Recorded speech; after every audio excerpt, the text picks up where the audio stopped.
Bueno, preguntas elementales, a 8 días de la tragedia. Y la pregunta principal es, ¿ya se olvidaron? A ver, yo imagino que del otro lado debe haber alguno que estar diciendo, y alguno que después es productor de televisión en la televisión pública, debe estar diciendo, Montenegro de nuevo con lo mismo, Montenegro.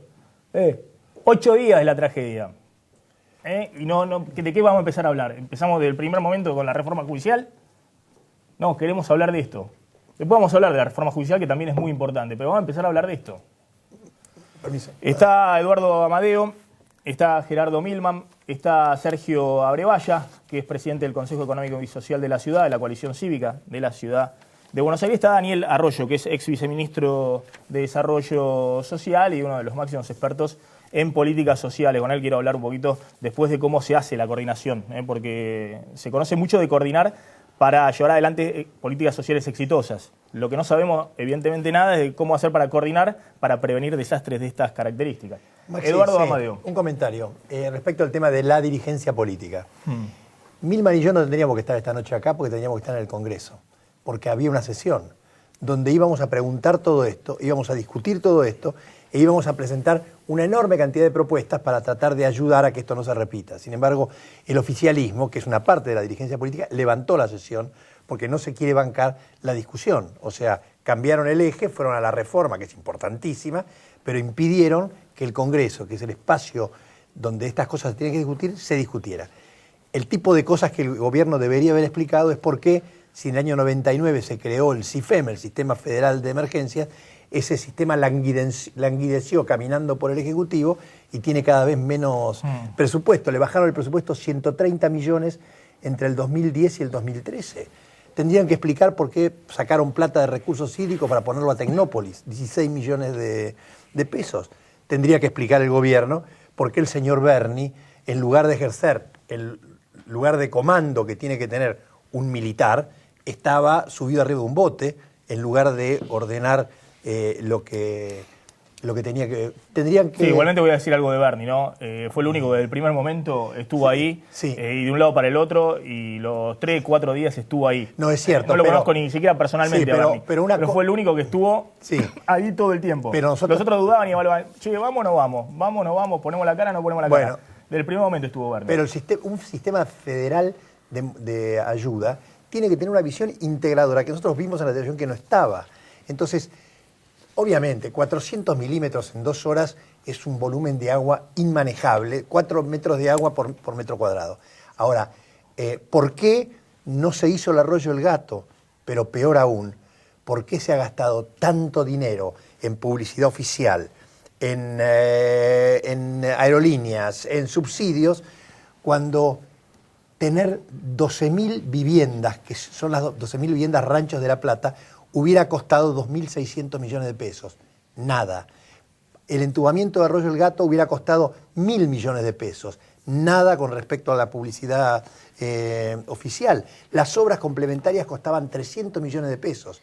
Hace 10 años que el gobierno gobierna, usa el dinero en otra cosa, no tiene un sistema federal de alertas e intervención, y hoy no lo podemos estar discutiendo en el Congreso. Gerardo Milman.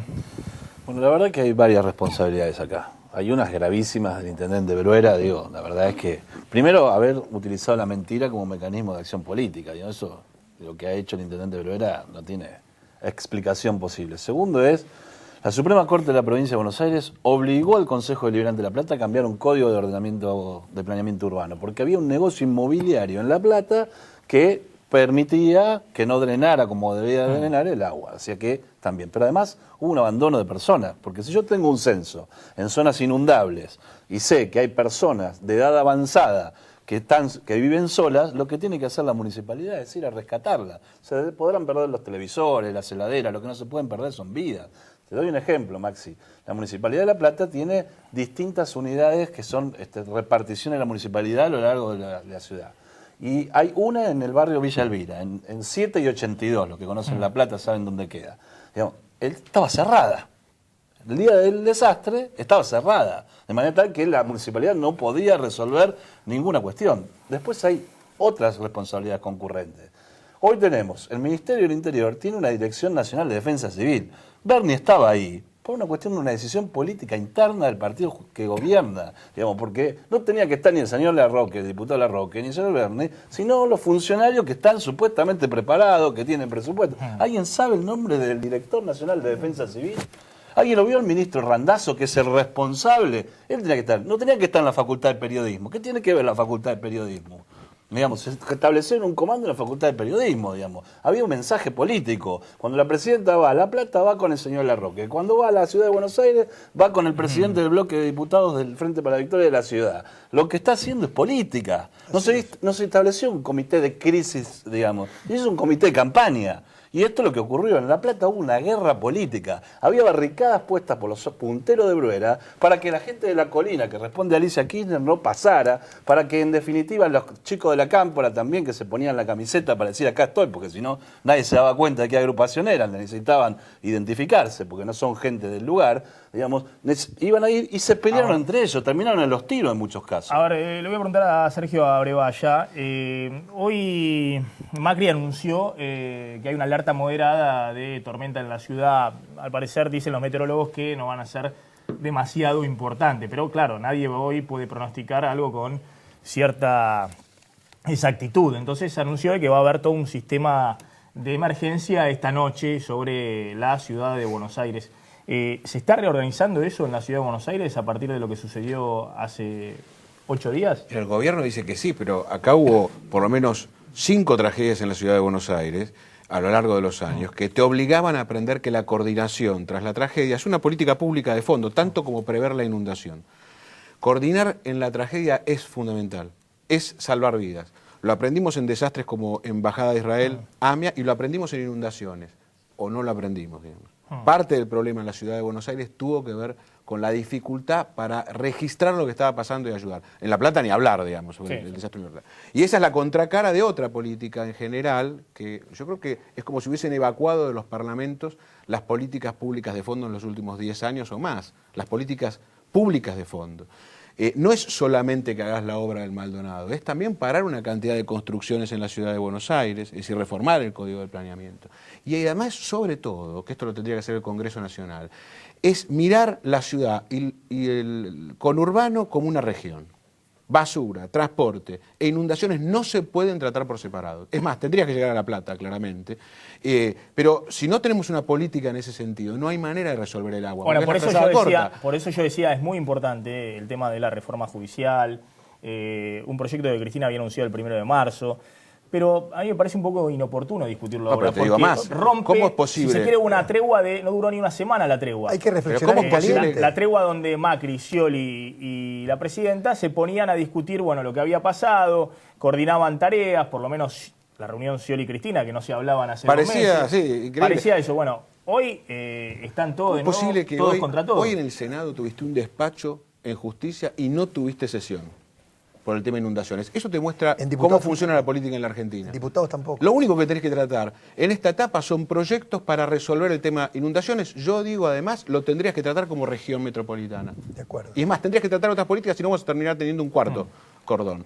Todo eso lo tendrías que tratar. Tendrías que decir, justicia lo trato después. Es casi salvaje haber hecho esto. A ver, un segundito, porque quiero... yo vamos a ir a hablar con Jorge Rizzo, que tiene otro compromiso, entonces quiero que podamos hablar ahora del tema y también con el diputado Albrie de la reforma judicial. Después vamos a seguir con este tema. Pero Daniel Arroyo, ex viceministro de Desarrollo Social. A ver, ¿cuál es la lección de lo que sucedió? La lección es que está totalmente descoordinado y que creo que este modelo de Estado está agotado. Más allá de que la política actúe bien o mal, el modelo de organización del Estado está agotado. Vos, Daniel, lo experimentaste eso. Eras el viceministro en un momento de Alicia Kirchner y después en la provincia de Buenos Aires. Es decir, sabés cómo se aprietan los botones en el Estado y cómo funciona. Y cómo no funciona en términos de que, por un lado, hay un problema de articulación entre nación, provincia y municipios, claramente en un área metropolitana. Segundo, hay mucha descoordinación entre ministerios y entonces cada uno encara su programa con buenas intenciones y buena gente, pero frente a una catástrofe no hay manera de actuar. Y tercero, está desenganchado del Estado y la sociedad civil. Lo que se ha visto en Argentina es un montón de gente poniéndole el cuerpo, trabajando, autoorganizándose y el Estado por separado. Yo creo que hay que repensar el modelo de organización del Estado. Si comparamos con otros modelos, como el caso de Brasil, tiene un programa llamado Bolsa Familia, va a atender a la familia en vez de tener cada programa suelto. La Argentina hay un modelo de Estado pensado para pequeños problemas, para atender casos puntuales de los que tienen dificultades y los que estamos frente a mega problemas y entonces el Estado está fuera de escala. Además, pues sobra la plata. A ver, no hay un problema de recursos. No hay un problema de financiamiento de recursos. Obviamente ahora sí está la inflación del 25%. Pero le dan a la maquinita, entonces tratan de ajustar las cuentas provinciales para que no haya tanta emisión monetaria y tanta inflación y demás. Evidentemente son meses o desde el año pasado donde la frazada empieza a quedar un poco corta. Pero nunca ha habido tantos recursos como en estos años desde el punto de vista de la administración pública. Yo decía, está muy bien la solidaridad, la donación y demás, pero lo que mueve un ministro firmando la cantidad de recursos que puede volcar, 1.000 millones de pesos por acá, 2.000 por allá, es decir, no hay una escasez de recursos. No, para nada. La política social son 43.000 millones de pesos en Argentina, atender a los sectores pobres. De los 43.000, 38.000 es transferencia de dinero. Asignación universal por hijo, pensiones, distintos modelos. Eso es algo bueno porque marca una base de arranque, pero ha desacomodado todo el resto. Hay efectivamente más gente con dinero cobrando todos los meses, eso ha mensualizado la cabeza de las personas, le da un horizonte, le permite a la gente comprar cerca de su casa, mover la economía local, pero tiene problemas de infraestructura, problemas de acceso a trabajo, un serio problema en la escuela secundaria, muy desacomodado el sistema de salud. A mí me parece que hay que ir a una segunda generación de políticas en donde hay que articular y volcar recursos masivamente, mi opinión, ya no en asistencia de transferencia de dinero, sino en esta línea de trabajo. A ver, en un ratito quería decir algo, Eduardo Amadeo. No, simplemente rescatar lo que decía Abrevaya. Cuando nosotros pedimos diálogo, no solamente estamos hablando de una cosa lejana de la gente, sino que estamos pidiendo diálogo político para que las cosas se traten en conjunto. Tiene razón. La región metropolitana es una obligación del Estado y de la política. Si no, son tres mundos separados y lo que pasa es lo que pasó, que no hay coordinación porque no hay diálogo. La política tiene que dialogar también para esto. Ahora vamos a seguir con el tema de la inundación y si hay posibilidades de poner alertas tempranos. Me interesa mucho la opinión de Daniel Arroyo, insisto, que es un experto en políticas sociales, porque sabe cómo coordinar a la gente y cómo hacer para que la gente crea en una alerta. Porque acá en Argentina no se cree en nada. El Estado, pese a 10 años de vamos a privilegiar al Estado y demás, hay un gran descreimiento de lo que dice el Estado. Nadie le cree al servicio meteorológico, nadie le cree al tema de las políticas sociales, entonces hay un gran problema desde ese punto de vista. Vamos a hablar con Jorge Rizzo, que es el presidente del Colegio de Abogados, y con el diputado Albriez, que es ex juez federal, de la reforma judicial. Es una reforma que tiene que ver con democratizar la justicia, como dice Cristina, o tiene que ver con controlar al Poder Judicial que en los últimos meses o en los últimos años le ha dado algunos dolores de cabeza al kirchnerismo.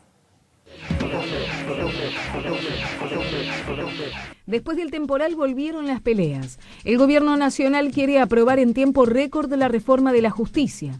Aníbal Fernández y Diana Conte anunciaron que no habrá cambios en los 6 proyectos que Cristina Fernández envió al Congreso. En respuesta, los principales bloques de la oposición decidieron no asistir a la reunión de comisión en el Senado. No entendemos esta actitud de celeridad, de poca transparencia y de imposibilidad de tocar una sola coma a los proyectos enviados. El diputado peronista Jorge Lloma fue uno de los críticos más duros. Dijo que ni la dictadura militar se animó a ir contra los recursos de amparo. Y después comparó al kirchnerismo con Hitler y Mussolini. Equipara el interés público al del Estado, realmente eso es fascismo, eso era Mussolini, eso era Franco, era Hitler. Otro que expresó sus quejas fue Luis Juez. Se manifestó a favor del límite a las cautelares y los cambios en la magistratura, pero cuestionó al gobierno por antidemocrático y mezquino. Las críticas a la iniciativa oficial provienen incluso de sectores afines al gobierno. El jurista Alberto Binder, cercano a la Casa Rosada, consideró que Cristina presentó una versión pobre, escuálida y timorata de la democratización de la justicia. En el Senado, el ministro Alac y su segundo, Julián Álvarez, defendieron el proyecto en busca de un dictamen favorable. Si el Congreso aprueba los cambios en 10 días, el debate en la Corte Suprema será decisivo. El presidente del máximo tribunal, Ricardo Lorenzetti, estuvo en el anuncio de la reforma en Casa Rosada y después evitó pronunciarse sobre el tema. Solo dijo que la Corte defenderá la Constitución y dio a conocer una carta del Papa Francisco desde el Vaticano. En la nota, Jorge Bergoglio elogia la tarea de la justicia y asegura que le hablará a Dios de Lorenzetti. La reforma de la justicia está en marcha. La democratización está por darse.